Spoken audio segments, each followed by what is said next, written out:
Cara, você ganhou um brasileiro, 3 Champions League, um Mundial Interclubes, ganhou tudo que podia imaginar quase no campo de futebol. Hoje tu não quer passar perto de um? O que houve, cara? Cansou?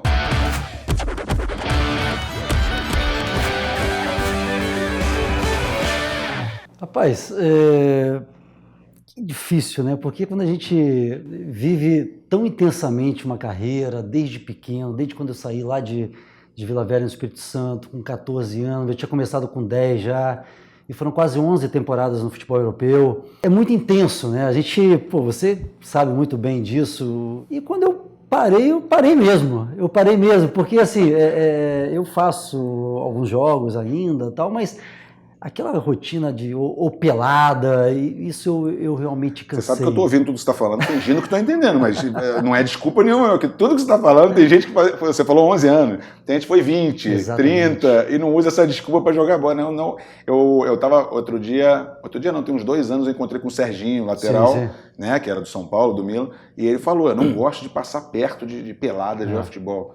Cara, é inacreditável, porque jogador de futebol, a gente sabe que você sabe, sim. Né? Que a coisa que o cara mais gosta é jogar bola. Né? Quando tem, assim, algo mais específico, algo beneficente, muito mais, algo mais, e algo que vem ajudar as pessoas, ou enfim, um ato beneficente mesmo, tudo bem. Mas assim, sabe, vamos jogar uma pelada, vamos jogar não sei o que, não, porque...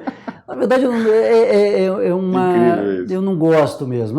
Eu adoro futebol, cresci jogando futebol, claro. Foi minha vida o futebol, mas assim, pelada não me pega mais não. Então é muito raro. Cara. Meu Deus do céu. Você tem o teu jogo que você faz, você está fazendo há 5 anos, sim, né? Sim. Que foi o que meu pai foi com o Romário no último e tal. Exatamente. Eu organizo um 14, que é o Jogo das Estrelas, que você já teve. Já participei 2 vezes. Você participou 2 vezes, pois está convidado de novo esse ano para 2018, tem que vir. Tô dentro, agora, muito triste por estar vindo jogar, mas não está vindo.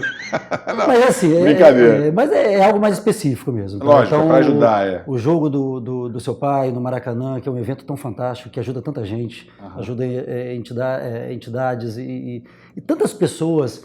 Essa questão do jogo no Espírito Santo, em Vitória, que é o jogo Gol Azul, o jogo das estrelas pelo autismo.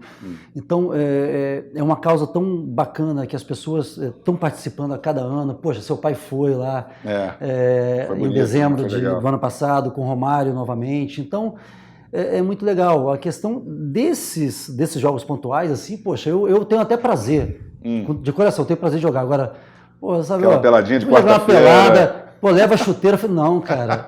Então quando eu vou jogar esse jogo, que a gente mais gosta. Eu tenho que tirar um pouco a teia de aranha da chuteira, dar uma limpada. Nossa senhora. Se não jogar pelada, até aí tudo bem, não. Agora, você joga tênis, né? Tênis você gosta? Gosto, adoro. Na verdade, assim, eu continuo treinando, né? Eu tenho o hábito de treinar, pelo menos 3 vezes na semana, preparação física, parte aeróbica, academia. Isso eu não consegui deixar. Porque o corpo pede. Sim. Jogar pelado é uma outra coisa. Sim. E com isso, primeiro eu estou morando há 8 anos em uma cidade que é a capital brasileira do tênis. Por quê? Por causa do Guga. É verdade. Então, é um esporte muito praticado. Que é uma febre que foi há anos atrás, mas ainda mantém um pouco. E é um esporte muito praticado em Florianópolis, em Santa Catarina em geral. E, eu tive o prazer de conhecê-lo, o cara é um cara fantástico. Eu comecei a jogar, não sou nenhum expert, não sou nenhum profissional, mas ali passou a ser um jogo, um esporte, mas ao mesmo tempo, Júnior, uma terapia. O tênis para mim é uma terapia. Eu vi que você também virou comentarista, né? Há pouco tempo atrás. Fiquei 2 anos. 2 anos até com seu pai lá no Esporte Interativo. Sim, mas você também fez para a Globo, para foi a RBS, não? Não, eu fiz na RBS Santa Catarina. Sim, eu tive alguns momentos em 2008 também, no Esporte TV, com a Euro 2008. Sim. Foram coisas mais e 2 anos direto no Esporte Interativo comentando a Champions. Mas como empresário e jogador, você começou logo depois ou você demorou ainda um tempo? Uns 2 anos depois que eu parei. Eu comecei a elaborar um projeto de gestão de carreira, trazendo um pouco todo o conceito de que eu vivi com o meu único empresário, que é o João Henrique Areias, onde eu aprendi bastante, trazendo coisas novas também. Então, eu ainda trago esse lado da gestão de carreira. E a gente abrange muita coisa, né, Júnior? Não é só cuidar do atleta, dos contratos, a parte jurídica, de contabilidade, mas também o porquê do lado financeiro, o porquê investir. Cara, a gente sente que os pais, né, eles ficam muito, parece, também já estão começando a aprender a ter um pouco de receio, né, cara, não sei se você passa por isso, de confiar no empresário e tal, porque, assim,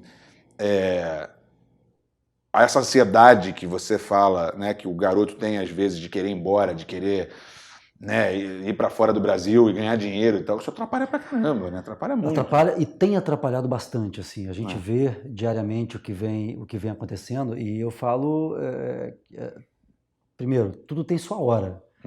Então, a questão do trabalho, da dedicação, do profissionalismo, do desenvolvimento dentro de campo, principalmente da parte técnica, da parte tática.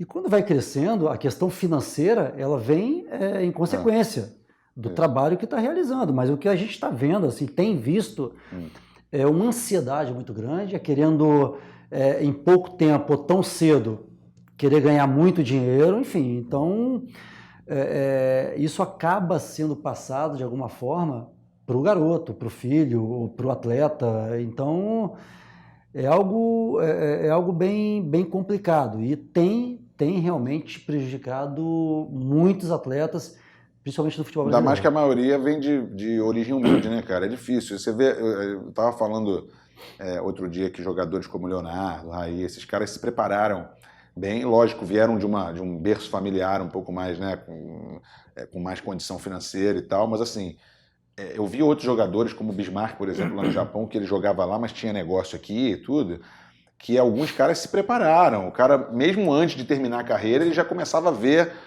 como ele ia ser quando terminasse a carreira. Então ele já começava a cuidar dessa parte, começava a ver contrato. E o empresário, nesse caso, é importante demais. É importantíssimo. Né? Ou o empresário, ou os pais, ou o pai que esteja acompanhando com o empresário atleta. Eu acho que isso é importante. Foi um bom exemplo, porque a gente passa, e eu cresci, vamos dizer, eu vi algumas referências nesse caso, como Leonardo, como Raí, o próprio Bismarck, que ficou muitos anos no Japão, com essa preocupação, e uma preocupação que naquela época você não tinha muita ferramenta para você aprender, para você planejar ou para tocar sua carreira. Então, passa a importância de um empresário, a importância de uma confiança, e a importância da relação com o empresário era muito importante. Por isso que eu cito sempre João Henrique Areias, porque ele foi meu único empresário, um cara que pioneiro no marketing esportivo no futebol brasileiro, um cara que traçou um planejamento de carreira para mim, e quando ele falou em planejamento de carreira, a primeira conversa, a longo prazo, eu falei, olha, me explica o que é isso. Então chegamos em Madrid, primeira coisa, vamos ter uma reunião com o gerente geral do Banco do Brasil, em Madrid, para conhecer o banco, abrir conta, nos passar um pouco de como é o sistema na Espanha, de sistema fiscal, de investimentos, tal, e chegamos, meu amigo até hoje, o gerente geral da época, legal. É um cara espetacular, que nos ajudou pra caramba, assim, e com isso o João também pediu a informação de quem era o responsável fiscal pelo Banco do Brasil na Espanha, e nós o contratamos.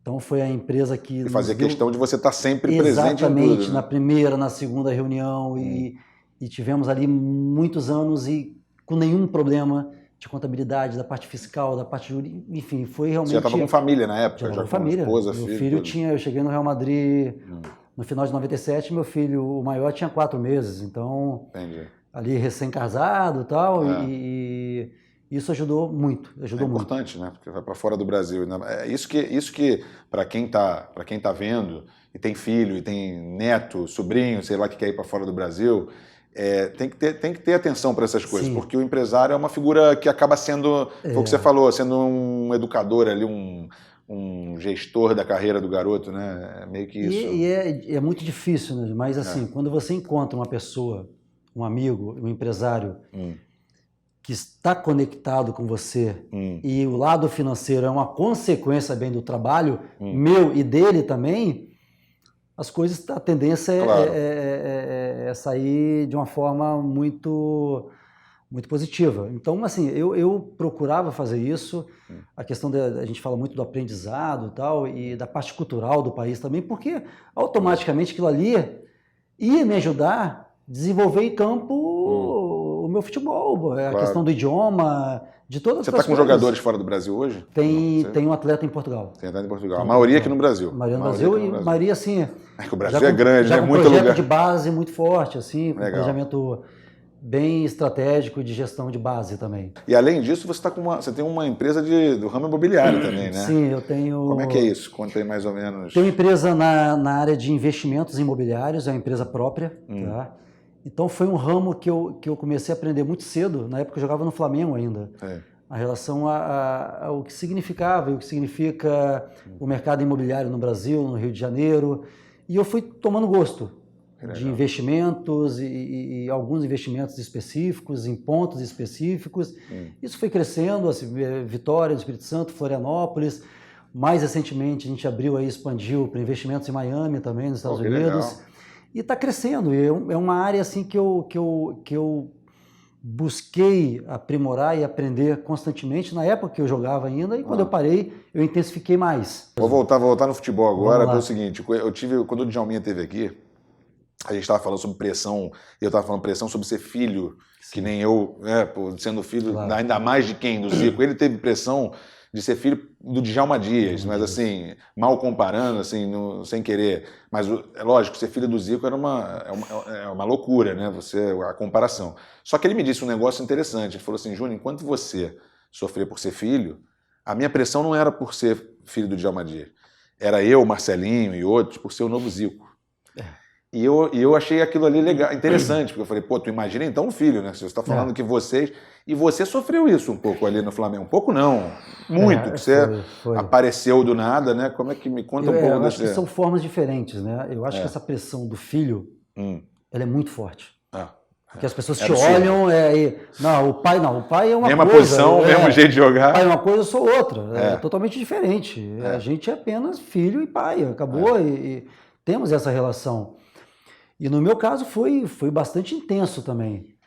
Essa subida ali em 92, depois eu Você entrava no segundo tempo, fazia gol pra caramba. Em 94 eu assim, consegui me afirmar de uma forma muito mais forte e tal. E começaram as comparações. O novo Zico, o novo Zico, o novo Zico. Eram dois momentos diferentes. Porque peraí, se eu estou sendo comparado ao Zico... É sinal que eu estou fazendo algo bacana, algo legal, algo positivo. Claro. E o pessoal está gostando. Isso eu falei, que ótimo. Mas, ao mesmo tempo, eu consegui, Júnior, e eu lembro bem, uma vez em 94, o próprio Zico me falou, Sávio, esquece isso. Tá? Essas comparações, você é você. E seja você mesmo. Cara, aquilo ali foi muito profundo para mim, assim, Júnior. Então... E eu já vinha pensando isso, e foi isso que aconteceu. Eu falei, cara, eu não vou me envolver com isso, porque é impossível. O Zico é o Zico, é o maior ídolo da história do Flamengo, vai ser eternamente. E eu vou criar meu espaço. Agora, ser comparado a ele... Agora, era Diabo Louro ou era Anjo Louro? Como é que é esse negócio do Diabo Louro? Eu achei essa história é legal. Porque quando eu fui ver, eu falei, eu lembro do Diabo Louro. Mas eu posso falar o que aconteceu? Essa história é bem legal, Júnior, porque o Januário de Oliveira... Cara, eu adorava ele. Cara, tá aí o que você queria. Pô, ele fez os bordões lá do Super Ézio. Super Ézio, nossa. Os jogos passavam, na TVE, e aí passavam meia-noite, porque não tinha televisão. Então eu ficava esperando até meia-noite para ver o replay do clássico. É verdade, eram os bordões maravilhosos. Aí ele começou a falar, tá aí, sabe, o Diabo Louro da Gávea. E assim, começou o Diabo Louro... Mas eu vi que era uma forma de carinho, mas eu te confesso que aquilo ali me incomodava um pouco. Porque você... É uma palavra muito forte, assim, né? Não, dizem que o América até hoje tem gente que não gosta de chamar diabo, eu acho que é outra coisa. Pessoal, poxa, eu sou um cara que eu creio em Deus e eu sou muito, assim, crente daquilo que eu, sabe? Então... E a palavra acaba sendo forte. Era muito forte, mas assim, eu não falei nada. Só que a avó da minha esposa, ela é muito religiosa. Muito religiosa. E ela foi com a gente para... Não era sogra, então, era a avó da esposa. A avó da minha esposa. E ela foi para a gente para a Europa, morou 5, 6 anos com a gente lá. Foi uma pessoa que ajudou e ajuda bastante até hoje e tal. e ela encontrou com o Januário de Oliveira em um shopping centro do Rio de Janeiro. Eu não estava, estava com a minha esposa. Aí ela foi, o senhor é aquela pessoa que narra os jogos lá, tá? Ô, minha senhora, eu sou o Januário de Oliveira, eu posso te pedir uma coisa? Aí ele estranhou, né? Você tá brincando. Eu sou a avó do Savinho, tá? Porque eu sempre considerei com a minha avó. Eu fazia com minha esposa, netinho dela. Avó, ela é minha avó também. De tanto carinho eu tenho por ela. Aí eu sou a avó do Savinho, do Sávio.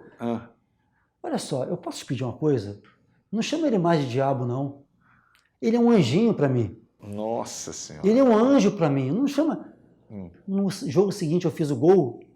O Januário era tão espetacular, assim, ele era tão... Ele era um cara... Ele tinha umas adaptações lá e improvisos. Umas tiradas, né? Umas tiradas. E no jogo seguinte, Júnior, ele falou, sabe, o anjo louro da Gávea. Caramba, cara, e ficou por causa da avó pra mim, eu falei, cara, que maravilha, cara. É incrível mesmo. Ficou o anjo louro da Gávea. Agora, a tua paixão pelo Flamengo mesmo vem de onde? Porque você é criado no Espírito Santo, né? Você nasceu no Espírito Santo. Sim, eu sou de Vila Velha, Espírito Santo. Vila Velha, Como é que você... Com pai tricolor. Como é que você virou flamenguista assim? Júnior, eu vou te responder bem diretamente, assim. E não é porque eu tô na sua frente, cara. É uma palavra, Zico. E eu falo assim com tanto orgulho, cara, e eu tive aqui na sala de troféus, me emocionei realmente. Porque eu cresci em Vila Velha, eu falo sempre que eu fui Flamengo depois, porque primeiro eu fui o Zico, e depois, em ser o Zico, comecei a gostar do Flamengo. Então, foi o inverso, assim, sabe? E... Se eu ganhasse $1 por cada pessoa que eu ouço falar aqui, então, assim, virou Zico antes de Flamengo, então engraçado. É isso. Tava milionário. Eu cresci assim, eu cresci vendo seu pai, eu cresci vendo ele ser minha referência nessa parte esportiva e foi muito legal, assim, eu tenho muito carinho. E, assim, hoje eu posso chamar de amigo. Porque toda vez que eu tô com ele, a gente tem um carinho bastante legal, assim... Eu fico muito contente com isso. E crescer e depois ainda ser comparado com ele, jogar no mesmo time que ele, virar ele. É uma das coisas que ficam no futebol, assim. E essa, especificamente, ela tá muito guardada em mim, assim, cara. E vai ficar sempre.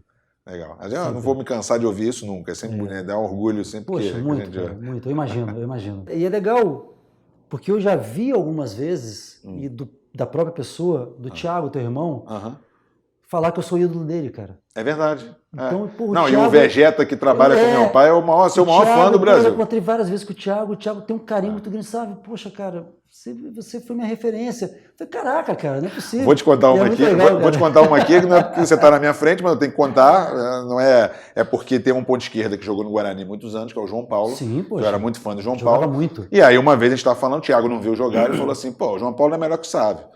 Aí ferrou. Eu falei assim, eu falei, o João Paulo era melhor sim. Foi uma discussão, a gente teve que mostrar vídeo do João Paulo. Ele falou, sabe, jogou no Real Madrid, sabe? Não, falei, o João Paulo jogava muito, é melhor que o Sávio. Fala pra ele. Falei, não precisa um que joga melhor, o outro não jogar tão bem. Os dois eram ótimos. Agora, o João Paulo jogava muito. E eu acompanhei o João Paulo também, cara. Olha aí, tá vendo? É bom que você fala isso pra ele ouvir. Aquele ponto esquerda nato, velocidade, drible. Eu acompanhei muito o João Paulo. Entrei em muita discussão, João Paulo e Sávio. É muito engraçado. Falei isso com o João Paulo esse outro dia. É bom, hein? Ele jogava muito, jogava muito. Você pegou uma época do Flamengo meio não, né? Aquela época até que teve o ataque dos sonhos, Edmundo, Romário, Sávio, que eu, particularmente naquela época, antes de acontecer, eu falei, putz, isso não vai dar certo. Quer dizer, na minha cabeça. Era muito difícil. E tinha de Jair, tinha Aguinaldo, tinha Valber, aquela turma bem, né? Joel, uma coisa bem meio louca mesmo. Só que assim, você pegou uma época que o Flamengo atrasava salário constantemente.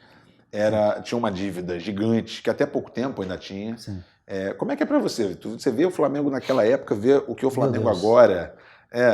Tem gente até que reclama que não da desorganização, reclama que o Flamengo de antigamente tinha aquilo tudo, mas o pessoal, talvez por isso tudo, jogava com uma vontade diferente. E hoje, com essa organização toda bonitinha, o Flamengo passou a não ser Flamengo. É meio...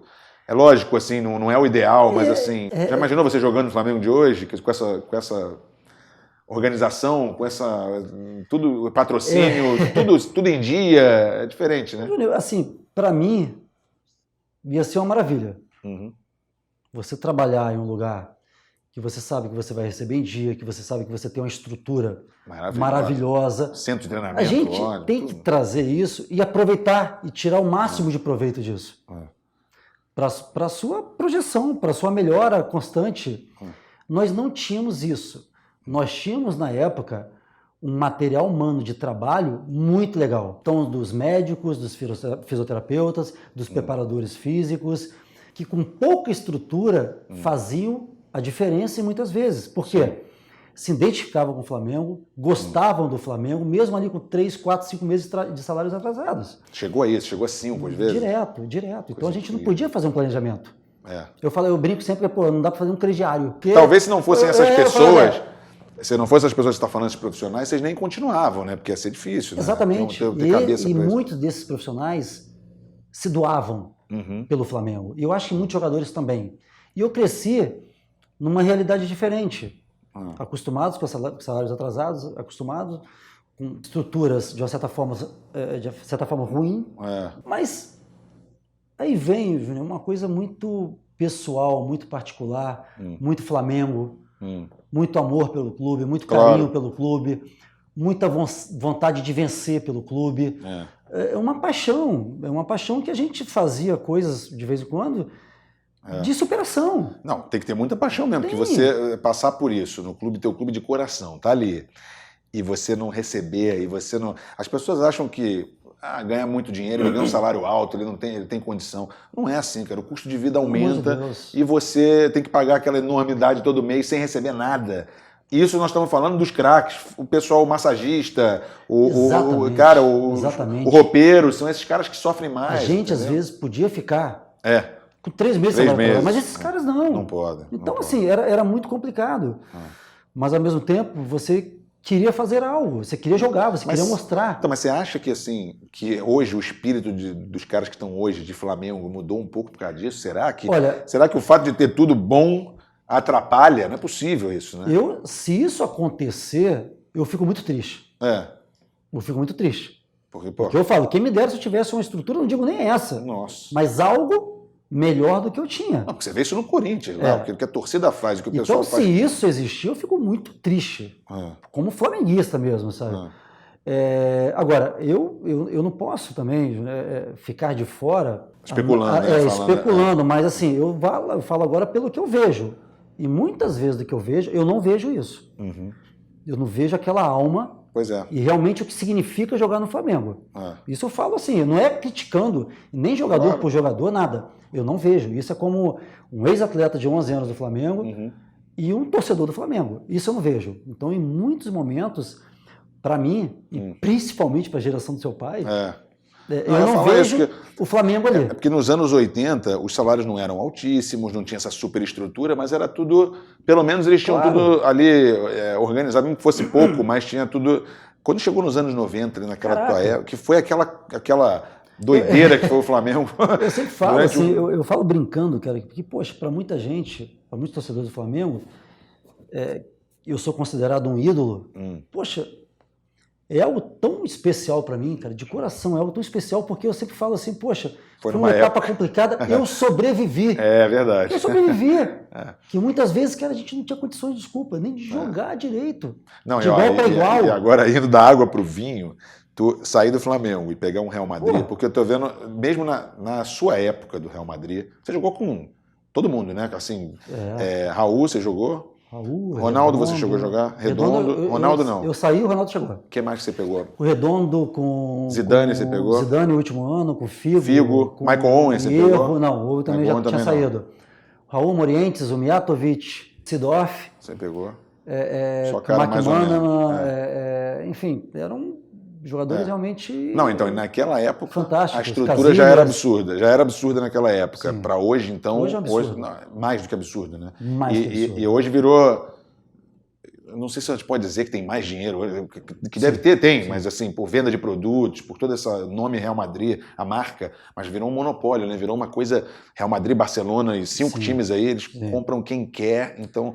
Cara, naquela época era mais diversificado, assim. Sim, tinha mais time. Mais times que brigavam pela Champions League, por exemplo. Mas eu fico imaginando você treinando na Gávea, com aquela maluquice que era o Flamengo na época, indo pro Real Madrid.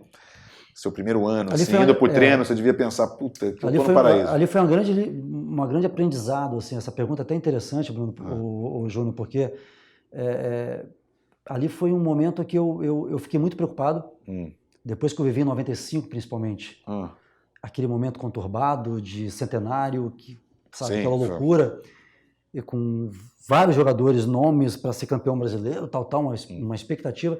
Eu cheguei no Real Madrid, falei, caramba, eu vivi um pouco isso, mas pelo contrário. Então, todas essas feras, mas ao mesmo tempo, eu vi ali, pouco a pouco, que, olha, nós somos um time de qualidade individual aqui, é muito forte, mas o nome Real Madrid está à frente de tudo. Então, o respeito pelo Real Madrid era muito grande e não tem como ser lá. Até hoje, você vê o próprio Cristiano Ronaldo. É impressionante. Um cara que bate recordes atrás de recordes todo ano. Às vezes ele classifica e perde um jogo ou empata, ele sai revoltado com aquilo. Mas ele diz que Real Madrid não pode ser assim. Nunca se colocou e não vai se colocar nunca à frente do Real Madrid. É verdade. Eu não sou maior que o Real Madrid, não vou ser nunca. Então, claro. Um respeito muito grande. Eu aprendi logo quando eu cheguei em relação a esse tema. Aí, você não é maior que o clube, né? Logo quando você chega. Exatamente. Então, mas era, poxa, a mesma expectativa e o nervosismo, a ansiedade no começo de ver aquele vestiário. Cara, eu fui muito bem recebido. A galera assim me recebeu com braços abertos. E torcedor do Real Madrid até hoje, você, né? Cara, isso é uma coisa que eu me pergunto até hoje, tá? Cara, Sávio, como a torcida gosta tanto de você assim? E é uma torcida que pressiona e cobra muito. Mas eles gostaram. Mas, mas o respeito que você mostrava. Pelo meu estilo de jogo, pelo... Assim, mas também pelo carinho, o respeito que você tinha com eles. Isso me ajudou muito. A sequência do Real Madrid pela torcida foi muito positiva, assim.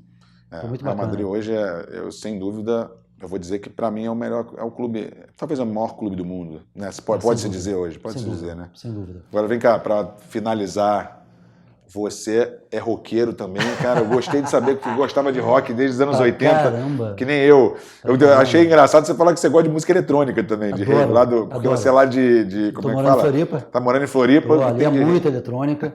Adoro música eletrônica. Eu ouço assim, é difícil ouvir eletrônica no carro, às vezes dirigindo. Eu ouço também.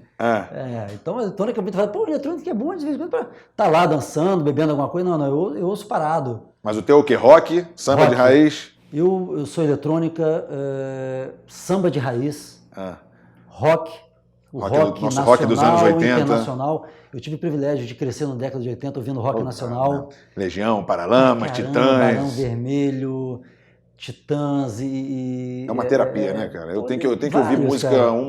2 horas por dia, senão... Vários. Eu cresci logo depois eu peguei... E eu sou fãzaço do Engenheiros, cara. Eu curto Engenheiros da Havaí pra caramba. É o teu grupo predileto. Eu gosto muito, sempre gostei muito de Engenheiros. E grupos internacionais também. E eu aprendi a gostar, e até por morar muito tempo na Espanha, da música espanhola, da música latina também. Adoro. Eu não sou... Faz uma dancinha de vez em quando? Eu não sou muito eclético, não, pra música. Mas esses 4 estilos musicais, rock, samba de raiz... eletrônico, latino, espanhol, eu gosto pra caramba. Fico imaginando você dançando uma ravezinha. Mas é só aquele passinho também, nada de... Valeu, cara. Muito bom. Boa.